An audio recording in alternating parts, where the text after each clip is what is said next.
Listen to this. Leaked Zoom meeting.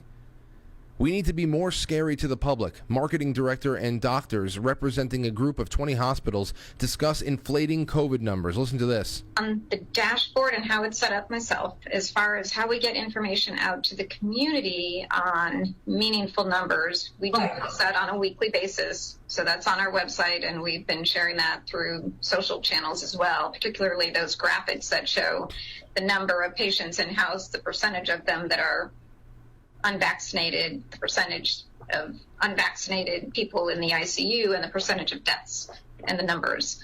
So those are numbers that we put out. As far as we don't get into details of floor or those other numbers are certainly out there. Right. I guess my feeling at this point in time is maybe we need to be completely a little bit more scary for the public. Then there's another comment, is I completely agree. There are many people still hospitalized that we're considering post-COVID, but we're not counting in those numbers.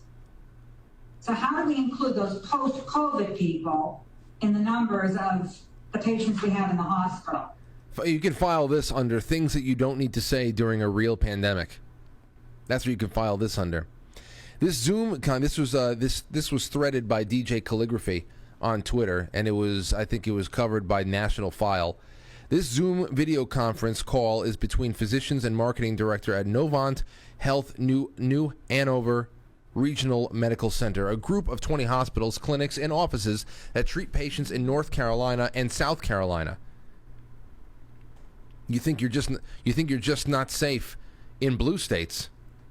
In the recording, Mary Rudick, MD, tells Director of Marketing Carolyn Fisher at the hospital, the hospitals need to become more scary to the public by inflating the number of COVID patients and by falsely telling individuals if you don't get vaccinated, you know you're going to die. That's a quote. The video is obtained from an internal source at Novant Health and was recorded earlier this week. The clip features 3 speakers, Rudick, Fisher, and Shelbourne Stevens, the president of whom promises to speak with McDonald about inflating the count of COVID-19 patients offline. Says we can talk about that offline.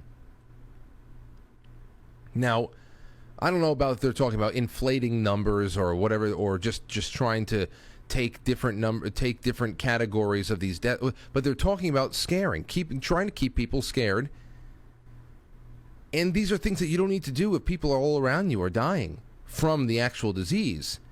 And as we said before, why are we talking about, why is people like Howard Stern and everybody else going out there and only being one-track mind about this?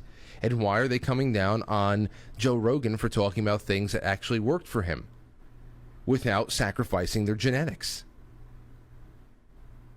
Here is WBRC.com. Feds suddenly rationing monoclonal antibodies in Alabama, but there's no shortage. Imagine that. Imagine that. There's no shortage of Regeneron, but suddenly they're rationing all over the country, slow rolling them out to everybody. Just a nice slow rollout. They don't want people getting well because they would rather people die than create a visible trend of recovery through any other protocol other than genetic engineering and ventilators.